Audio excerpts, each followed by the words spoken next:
হাসিনার আমলে পুলিশ সরাসরি গুলি কইরা মানুষ মারত, সেই একই পুলিশ আজকে দেখেন ছত্রভঙ্গ করতেছে। দেখেন দেখেন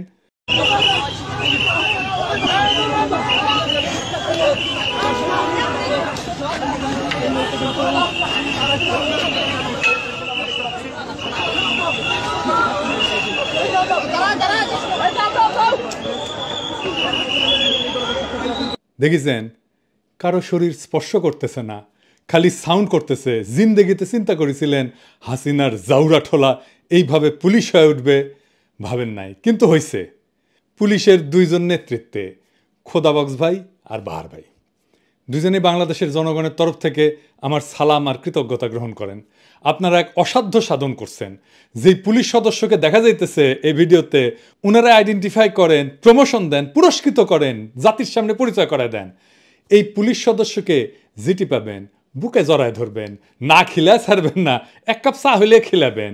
এবার আসেন আজকের আলোচনায়। এই যে খেলা হবে, এই স্লোগান তো দিছিল শামীম ওসমান, তাই না? 24 তারিখের পরে আসো খেলবো, খেলা হবে, খেলা হবে। 24 তারিখের পরে খেলা হবে। তুই, তোর খালেদা জিয়া, তোর জামাত, তোর হেফাজত সব নিয়ে আমরা খেলবো। 24 তারিখের পর খেলা হবে। তো খেলা শুরু হওয়ার আগেই আওয়ামী লীগেরা ভাগলো। সাহস থাকলে দেশে আয় বইলা অতি বীরত্বের সঙ্গে হেলিকপ্টারে পলাইলো তার নেত্রী। তাদের তীর্থভূমি ধানমন্ডি 32 নম্বর জয় বাংলা করে দেওয়ায় ওরা এতিম। এখন ওখানে নতুন বাপ দরকার। দেখেন আমেরিকাত তারা মোদির নামে স্লোগান দেয়, welcome welcome Modiji, Modiji, we are for Modiji, we are for Modiji, we support Modiji, Modiji, we support মোদিজি, মোদিজি। হ্যাঁ দেখেছেন, শুধু স্লোগান হইলে বুঝতাম যে মুখ ফুসকা ফট করে কয়ে দিছে, তা না, তারা ব্যানারও লিখে আনিছে। তার মানে এটা চিন্তা করে স্লোগান দেওয়া। দেখেছেন, দুনিয়ার কোন রাজনৈতিক দল আছে আর এক দেশের রাজনৈতিক নেতার নামে স্লোগান দেয়? নাই। আওয়ামী লীগ কি বাংলাদেশের দল না? তবে তারা কেন মোদির নামে স্লোগান দেয়? আওয়ামী লীগ কি তাইলে বাংলাদেশের দল তো না, ওরা মোদির নামে স্লোগান দেয়, ওটা ইন্ডিয়ার দল। তো মোদির নামে কেন স্লোগান দেয় সেটা বুঝতে হইলে আপনার ওই হার্পিক মজুমদারের একটা ক্লিপ দেখা লাগবে ইন্ডিয়ান টিভি।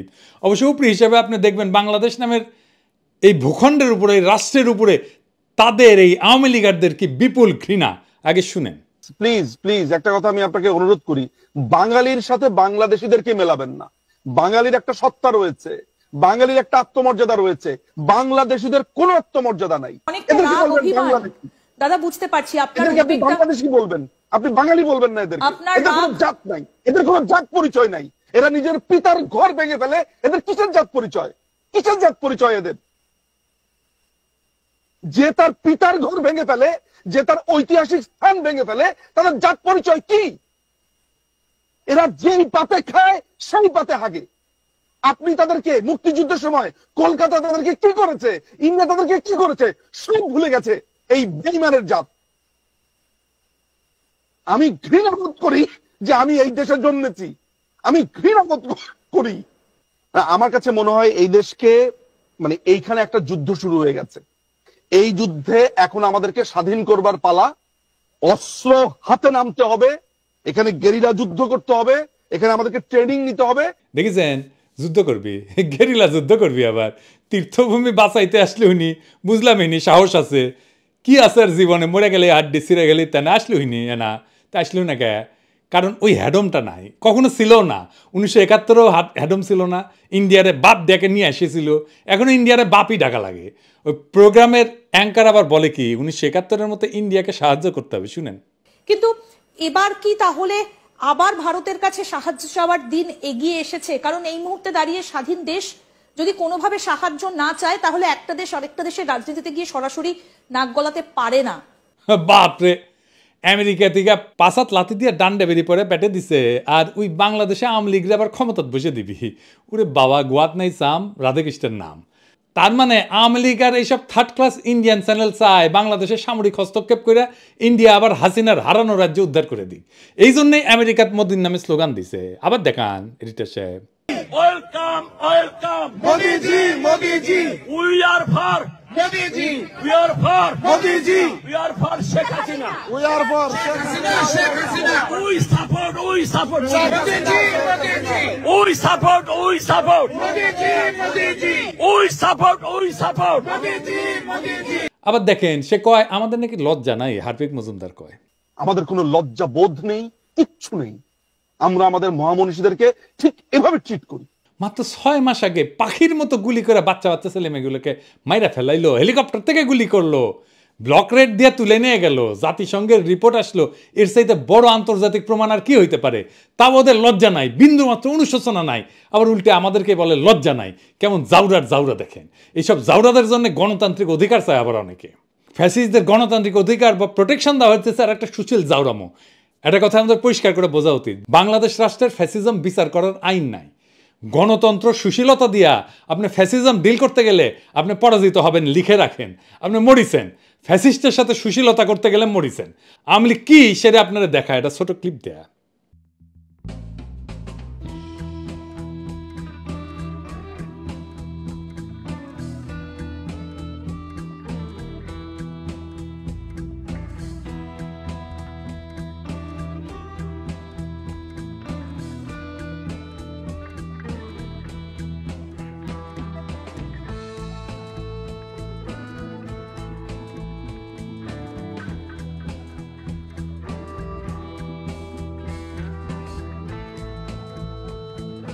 দেখেছেন আওয়ামী লীগ হইতেছে কুত্তাটা, আর ওই কুত্তাটারে যে বাঁচাইতে আসিছিল হইতেছে বাঙ্গু সুশীল। মারা খাবি ওই, আওয়ামী লীগের হাতেই মারা খাবি ওই। একজন ফ্যাসিস্ট নেতা কি গণতন্ত্রে বিশ্বাস করে? বাক স্বাধীনতায় আস্থা রাখে না? রাখে না। আপনি গণতন্ত্রের প্যারাডাইমে ফ্যাসিজমকে আনতেই পারবেন না, ওটা ফ্যাসিজমের জায়গা না। দ্বিতীয় বিশ্বযুদ্ধের পর জার্মান নির্বাচন কখন হয়েছিল? প্রথম নির্বাচন হয়েছিল 14 আগস্ট 1449 সালে, হিটলারের পতনের 4 বছর পরে। তো যুদ্ধের পর তারা কি করলো? বিশেষ আইন করে ফ্যাসিস্টদের বিচার করলো। রিপাবলিকের সাধারণ গণতান্ত্রিক আইনে ফ্যাসিস্টদের বিচার সম্ভব ছিল না। নতুন সংবিধান করছিল নাৎসি শাসনের পতনের পর গণতন্ত্র প্রতিষ্ঠার জন্য। এটা তৈরি করতে 48 থেকে 49 সাল পর্যন্ত আলোচনা চলে এবং 23 মে 1949 সালে এটা কার্যকর হয়। তারপরে হয় ইলেকশন। এই সংবিধান অনুযায়ী 1949 সালে 14 আগস্ট প্রথম নির্বাচন অনুষ্ঠিত হয়। তো এই সুশীলদের কেন মনে হচ্ছে একজন ফ্যাসিস্টের জন্য গণতন্ত্রের প্রোটেকশন দরকার? সে কি গণতন্ত্র বিশ্বাস করে? সে কি জয় বাংলা বলা বন্ধ করবে? সে কি জঙ্গি, পাকিস্তানের বীজ, মব, তৌহিদ, জনতা এই সমস্ত বইলা আমাদের মুখে থুতু দেওয়া বন্ধ করবে? ফ্যাসিস্টদের গণতান্ত্রিক অধিকার বা আইনের প্রোটেকশন দেওয়া আপনার হচ্ছে সুশীল জাউরামো। মনে রাখবেন, ফ্যাসিস্ট বাক কেন কোনো স্বাধীনতাতেই বিশ্বাস করে না। সে আপনার গণতান্ত্রিক উদারতার সুযোগ নিয়ে তার অগণতান্ত্রিক মতবাদ প্রতিষ্ঠিত করবে। এটাই ফ্যাসিস্ট। ফ্যাসিস্টের কোনো বাক স্বাধীনতা নাই, কোনো গণতান্ত্রিক আইনি অধিকার নাই। ফ্যাসিস্টকে সাধারণ নাগরিক বা মানুষ হিসাবে ডিল করতে গেলে আপনি বিপদে পড়বেন। আমাদের পরিষ্কার হইতে হবে যে উগ্র হিন্দুত্ববাদ আর বাঙালি জাতীয়তাবাদ একই জিনিস। উগ্র হিন্দুত্ববাদ আর বাঙালি জাতীয়তাবাদ দুইটাই ফ্যাসিজম।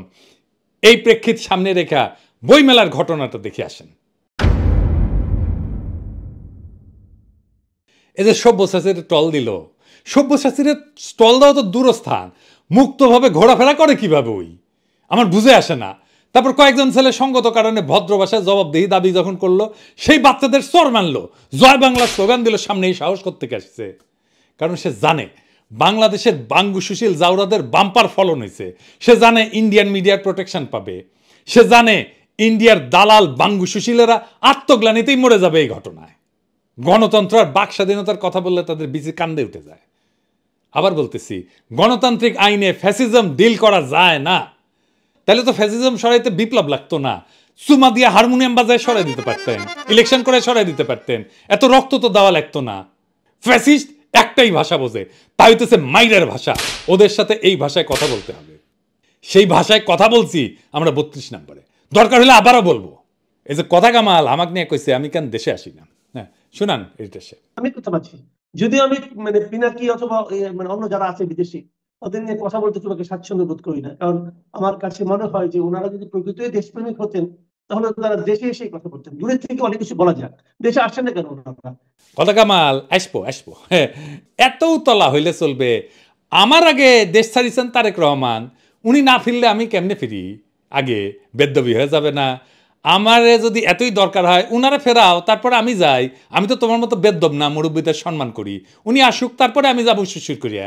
32 নম্বরে বুলডোজার চালানোর পরে অনেক উত্তেজিত হইয়া টুঙ্গিপাড়া যাইতেছে। তো সেদিন দেখলাম একজন বাকশালী টুঙ্গিপাড়ায় গিয়ে ভিডিও করিচ্ছে যে সাহস থাকলে আয় টুঙ্গিপাড়ায়, চ্যালেঞ্জ দিস না বাপ। আমরা করলে ডাবল জারমে জানি, উঠি মিছিল করে যাবি না কেউ ভ্যাং প্যার। কোনো রাজনৈতিক দল যদি নির্বাচনী ম্যানিফেস্টো প্রথম দফা রাখে নির্বাচিত হইলে আকাশ থেকে বোমা মেরা টুঙ্গিপাড়া 32 নম্বর করিয়া দিমু, তাহলে ওই দল কলে জিতবি। গণরায় নিয়ে এই কাম করবি। যদি সত্যি আওয়ামী লীগ করবার চাস তাহলে জাউরামো বন্ধ করিয়া অনুশোচনা করিয়া সমাজে মিশ। গেরিলা যুদ্ধ এক করে হান্দাই দিব টুঙ্গিপাড়া সহ। তাকে থাকে মোদির দিকে আর আসিছে গেরিলা যুদ্ধের হাউস নিয়া। মোদির কি অবস্থা জানিস? আমেরিকার তো গেছিল, কি হয়েছে সেটি আসেন দেখি। মোদি গেল আমেরিকা, তার ছক্কা গেল প্রফেসর ইউনূস বাংলাদেশে বৈশা। বাংলাদেশের কৌশলগত এবং কূটনৈতিক সক্ষমতা আন্তর্জাতিক অঙ্গনে নতুন উচ্চতায় পৌঁছেছে এই গত কয়েকদিনে। বিশ্বব্যাপী প্রযুক্তিগত এবং রাজনৈতিক অগ্রগতির কেন্দ্রবিন্দুতে বাংলাদেশ এখন একটা গুরুত্বপূর্ণ খেলোয়াড় হিসেবে আবির্ভূত হয়ে গেছে। ইলন মাস্কের সাথে আমেরিকাত গিয়ে মোদি মিটিং করেছে, আর তার কয়েক ঘন্টা আগে প্রফেসর ইউনূস ইলন মাস্কের সাথে মিটিং করেছে। আমরা মোদির আমেরিকা সফরের সাথে প্রফেসর ইউনূসের ইলন মাস্কের মিটিংয়ের একটা তুলনামূলক আলোচনা করব। ইলন মাস্ককে যারা চিনেন না আর কেন ইলন মাস্ক আগামী বিশ্ব রাজনীতিতে গুরুত্বপূর্ণ তা একটু আলোচনা করে নি।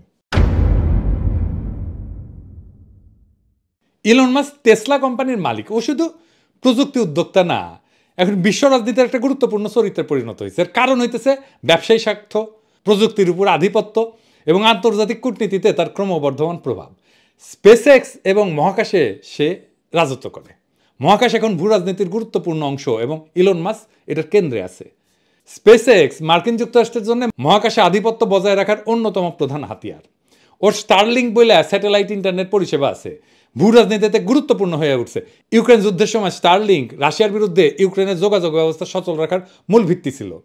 স্পেস এক্স বর্তমানে চীনের মহাকাশ প্রকল্পের বড় প্রতিদ্বন্দ্বী এবং মার্কিন সামরিক বাহিনীর সাথে গভীরভাবে সংযুক্ত। যে কোনো দেশের যোগাযোগ এবং তথ্য প্রবাহ নিয়ন্ত্রণ করতে পারা মানে রাজনৈতিক শক্তি অর্জন করা। স্টারলিংক এখন বিশ্বজুড়ে স্বাধীন ইন্টারনেট সংযোগ দেওয়ার একটা গুরুত্বপূর্ণ হাতিয়ার। এটা এমন একটা প্রযুক্তি যা সরকার চাইলেও পুরোপুরি নিয়ন্ত্রণ করতে পারবে না, ফলে এটা ক্ষমতার ভারসাম্য বদলে দিতে পারে। এই জন্যই ইন্ডিয়া এটা নিতে চায় না। বাংলাদেশে জুলাই যদি স্টারলিংক থাকলে নিয়ে, তাহলে আমরা আরও 7 দিন আগে হাসিনাক জয় বাংলা করে দিতে পারতাম। ইন্টারনেট বন্ধ করে এসে কয়েকদিন এক্সট্রা লাইফ পাইছিল। এই পৃথিবীর যে শক্তির ভবিষ্যৎ এনার্জি, এটা নির্ভর করবে কার্বন মুক্ত জ্বালানির উপরে। সেইখানে ইলন মাস্কের টেসলা এটা অগ্রগামী। বৈদ্যুতিক গাড়ি শিল্পের নেতৃত্ব দিয়া ওই ফসিল ফুয়েল মানে পেট্রোল, তেল, কেরোসিন ইত্যাদি এটার ভিত্তিক যে অর্থনীতি এটাকে চ্যালেঞ্জ করছে সে। চীন, আমেরিকা, ইউরোপ, ভারত সবাই চায় টেসলার প্রযুক্তি এবং বিনিয়োগ, ফলে এই দেশগুলোর উপরে সে প্রভাব বিস্তার করতে পারে। টেসলা ইতিমধ্যে চীনে বিশাল কারখানা গড়ে তুলছে, তাকে চীন অর্থনীতির সাথে গভীরভাবে সংযুক্ত করছে। এটা ছাড়াও কৃত্রিম বুদ্ধিমত্তা মানে আর্টিফিশিয়াল ইন্টেলিজেন্স, এইটাই হইতেছে ভবিষ্যতের প্রযুক্তি। আগামী বিশ্ব রাজনীতির অন্যতম শক্তি হবে আর্টিফিশিয়াল ইন্টেলিজেন্স, যেখানে ইলন মাস্ক একটা বড় খেলোয়াড়। XAI নামে একটা নতুন AI কোম্পানি করেছে, যা ওই যে ওপেন AI, চ্যাট জিপিটি শোনেন না, আর গুগলের সাথে প্রতিযোগিতা করছে। তার নিউরালিঙ্ক বলে একটা প্রকল্প আছে, মানুষের মাথার সাথে, ব্রেনের সাথে, মগজের সাথে কম্পিউটারের যোগাযোগ। মানে আপনি চিন্তা করবেন না, লেখা হয়ে যাবে কম্পিউটারে। হ্যাঁ, এটা সামরিক এবং গোয়েন্দা অপারেশনে ভবিষ্যতে খুব গুরুত্বপূর্ণ হতে পারে। কৃত্রিম বুদ্ধিমত্তার নীতি এবং ব্যবহার নিয়ন্ত্রণে মাস্কের প্রভাব সরকারগুলো থেকেও বেশি হয়ে উঠতে পারে। এটা ছাড়া সোশ্যাল মিডিয়া এবং রাজনৈতিক প্রভাব আছে। টুইটার ছিল না, আছে না, আগে নাম ছিল টুইটার, এখন এক্স হয়েছে। এটার মালিক কিন্তু ইলন মাস্ক। গণতন্ত্র, তথ্য প্রভাব এবং রাজনৈতিক প্রচারে সোশ্যাল মিডিয়া এখন মূল অস্ত্র। আপনারা তো দেখেছেন, আমরা তো ইউটিউব আর ফেসবুক দিয়ে হাসিনার আধা জয় বাংলা করে দিছি। তো এই টুইটার কি না রাজনৈতিক বিতর্কের কন্দেমন্ত্রীতে চলে আসছে। বিশ্বজুড়ে জনমত তৈরিতে টুইটারের বিশাল ভূমিকা আছে, যেটা এখন তার নিয়ন্ত্রণে। মার্কিন প্রেসিডেন্ট নির্বাচন, ব্রিটেনের নির্বাচন, ভারতের নির্বাচন, এমনকি বাংলাদেশের এই বিপ্লবেও পাকিস্তানের পরিস্থিতিতে টুইটারের প্রভাব আছে। এটা ছাড়া বিশ্ব কূটনীতিতে মাস্কের সরাসরি ভূমিকা আছে। অনেক সময় মাস্ক এমন কূটনৈতিক কাজ করে যা সাধারণত রাষ্ট্রনায়করা করে থাকে। ইউক্রেন যুদ্ধের সময় মার্কিন সরকার এবং ইউক্রেন মাস্কের স্টারলিংক ব্যবহারের উপর নির্ভর করেছিল, আগেই তো বলছি। মধ্যপ্রাচ্যে তার টেসলা এবং স্পেস এক্সের বিনিয়োগের কারণে সৌদি আরব, কাতার, তারপরে সংযুক্ত আরব আমিরাত, এটার সাথে তার ঘনিষ্ঠ সম্পর্ক তৈরি হয়েছে। চীনের সাথে তার অর্থনৈতিক সম্পর্ক গভীর। বেজিং আর ওয়াশিংটনের মধ্যে উত্তেজনা থাকলেও ইলন মাস্কের ব্যাপারে দুই পক্ষই মহব্বত দেখায়। আমেরিকান রাজনীতিতে ইলন মাস্কের প্রভাব দ্রুত বাড়তেছে। প্রকাশ্যে রিপাবলিকান দল এবং ডোনাল্ড ট্রাম্পের সমর্থন করছেন তিনি। মার্কিন রাজনৈতিক মঞ্চে গুরুত্বপূর্ণ করে তুলছে তাকে। আমেরিকার প্রযুক্তি খাত এখন বড় অংশ মাস্কের হাতে, যা তাকে রাজনীতিবিদদের উপর প্রভাব বিস্তারের সুযোগ করে দিছে। তাই আগামী দিনে আন্তর্জাতিক রাজনীতিতে ইলন মাস্কের ভূমিকা অনেক রাষ্ট্রনায়কের চাইতেও বেশি গুরুত্বপূর্ণ হইতে পারে। এই জন্যই প্রফেসর ইউনূসের সাথে ইলন মাস্কের মিটিংটা গুরুত্বপূর্ণ। কি আলোচনা হয়েছে? বাংলাদেশের স্টারলিংস আসছে। এইটা বাংলাদেশে গ্রামীণ জনগোষ্ঠী, নারী উদ্যোক্তা এবং তরুণদের ক্ষমতায়ন করতে পারে। প্রফেসর ইউনূসের একটা গ্রামীণ ফোন নিয়ে একটা এক্সপিরিয়েন্স আছে। স্টারলিংকের সাথে গ্রামীণ ফোন এবং এই গ্রামীণ ইন্টারনেট কমিউনিকেশন এইটার সাথে যুক্ত হয়ে যাবে। প্রফেসর ইউনূসের একটা থিওরি আছে কিভাবে উন্নত প্রযুক্তি ব্যবহারের মাধ্যমে দরিদ্র এবং প্রান্তিক জনগোষ্ঠীকে অর্থনীতির মূল ধারায় নিয়ে আসা যায়। এবং এই ধারণা ইলন মাস্ক খুব খাইছে, খুব আগ্রহ সহকারে শুনছে এবং বাংলাদেশে উদ্যোগের প্রশংসা করছে। এবং ইলন মাস্ক যারা এখানে মিটিংয়ে ছিল, আমি তাদের কাছে শুনছি এমন শ্রদ্ধার সাথে প্রফেসর ইউনূসের সাথে কথা বলছে, সেটা তুলনাবিহীন। এবং আমরা পরবর্তীতে দেখব মোদির সাথে কেমনে কথা বলছে। এটা ছাড়াও ইলন মাস্ক তার বাংলাদেশ সফরে আগ্রহ প্রকাশ করছে। আন্তর্জাতিক পর্যায়ে বাংলাদেশের গুরুত্বকে প্রতিষ্ঠিত করবে ইলন মাস্ক যদি আসে। এইটাই প্রমাণ করে যে বিশ্ব প্রযুক্তি অঙ্গনের অন্যতম প্রধান নেতা বাংলাদেশকে গুরুত্ব সহকারে বিবেচনা করতেছে। এই বৈঠকের সফল আয়োজনের পিছনে ছিলেন আমার গুরু খলিল ভাই এবং স্পেসএক্সের global engagement adviser Richard Griffiths. তারা ওয়াশিংটনে বৈঠকের এমন সময়টা এমনভাবে নির্ধারণ করছে, আলোচনার কাঠামো তৈরি করছে, যাতে এটা মোদির ওয়াশিংটন সফরের সাথে একই সময় হয়। এটা ছিল একটা খুবই কৌশলগত সিদ্ধান্ত, যা ভারতের প্রভাবকে পাশ কাটায় বাংলাদেশের অবস্থানকে শক্তিশালী করছে। এইখানে নরেন্দ্র মোদির ব্যর্থতা কি? মানে আমেরিকা সফরে ইলন মাস্ক এবং ট্রাম্পের সাথে মিটিংয়ে এটা একটা কূটনৈতিক বিপর্যয়। আসেন কূটনৈতিক বিপর্যয়টা কি এটা একটু বুঝে দেখি। ইলন মাস্কের সাথে মোদির বৈঠকটা প্রতীকী এবং সৌজন্যমূলক, এর বেশি কিছু ছিল না। আলোচনায় নানা কিছু আসছে, কিন্তু কোনো বড় তাৎপর্যপূর্ণ সিদ্ধান্ত হয়নি। ভারতের চূড়ান্ত সিদ্ধান্তহীনতা এবং দফায় দফায় বাধার কারণে স্টারলিংসের ভারতে প্রবেশ অনিশ্চিত, যাচ্ছে না। আপনি মোদির সাথে ইলন মাস্কের মিটিংয়ের ইলন মাস্কের হাতের ভঙ্গিটা দেখেন, এইটা সে বড় কইরা দেখেন, এই যে এইরকম করে বসছে না, দেখেছেন? এই যে ভঙ্গি, এটা পাওয়ার আর কন্ট্রোল। তার মানে ওই মিটিংয়ের মাস্টার ইলন মাস্ক। সব পাওয়ারফুল মানুষ অবচেতনে এইভাবে হাতের ভঙ্গি করে আরেকজনের সাথে কথা বলার টাইমে। আপনি যখন পাওয়ারফুল হবেন তখন দেখবেন আপনার হাতে কে হয়ে গেছে। আমরা কয়েকটা নেতার ক্ষেত্রে দেখি, এই যে স্যার এরদোগান দেখেছেন, অ্যাঙ্গেলা মার্কেল, এমনকি হিটলার দেখেছেন, এক্সট্রিমলি পাওয়ারফুল নেতা। ট্রাম্প, তাহলে বুঝেছেন ওই মিটিংয়ের মাস্টারকে। এখন দেখিচ্ছি আমার ক্ষুদ্র ভ্রাতার ভগিনীরা ইঙ্কা করে হাত রাখিছে, আমি কলে দেখবার পারিচ্ছি। যাই হোক, টেস্ট করিচ্ছে ক্যাঙ্কা হবে পাওয়ারফুল হইলে এসে। আমরা টেসলার ফ্যাক্টরি বাংলাদেশে আনতে বলবো। মোদির জন্যে ইলন মাস্কের সাথে ব্যর্থ আলোচনাই না, বরং ওয়াশিংটনে মার্কিন প্রেসিডেন্ট ডোনাল্ড ট্রাম্পের সাথে তার বৈঠকও চরম হতাশার। মোদি চাইছিল ভারতীয় পণ্যের জন্য শুল্ক ছাড় এবং মার্কিন পণ্যের জন্য ভারতের শুল্ক কমানো। হ্যাঁ, কিন্তু ট্রাম্প ভারতীয় পণ্যের উপরে নতুন করে শুল্ক আরোপের সিদ্ধান্ত ঘোষণা করছে। এটা মোদির জন্য বড় ধাক্কা। মোদি চাইছিল বাংলাদেশকে নিয়ে নেতিবাচক প্রচারণা চালাতে, কিন্তু ট্রাম্প স্পষ্টত বিষয়টা এড়ায় গেছে। এটা প্রমাণ করে যে বাংলাদেশ বিরোধী প্রচারণা আর আগের মতো আমেরিকান সমর্থন পাচ্ছে না। আর একটা গুরুত্বপূর্ণ ব্যাপার ঘটছে, চীন প্রসঙ্গে নীরবতা। মোদি আশা করছিল যে ট্রাম্প চীনের বিরুদ্ধে কঠোর মন্তব্য করবে, যা ভারতের জন্য কৌশলগত সুবিধা দেবে, কিন্তু ট্রাম্প একবারও চীনের বিরুদ্ধে কোনো কথা বলেনি, যা ভারতের ইন্দো প্যাসিফিক নীতির জন্য একটা বড় ধাক্কা এবং মোদির জন্য একটা অপমানজনক কূটনৈতিক আচরণ ছিল।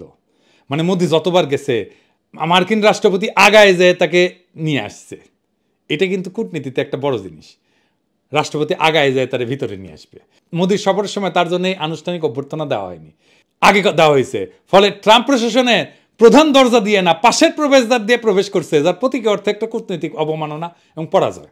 একই সময় ওয়াশিংটনে বাংলাদেশের পক্ষে কৌশলগত সাফল্য এসেছে, যেখানে ভারত কূটনীতিকভাবে পিছায় পড়ছে। বাংলাদেশের জন্য এটা একটা নতুন কূটনৈতিক এবং প্রযুক্তিগত বিজয়।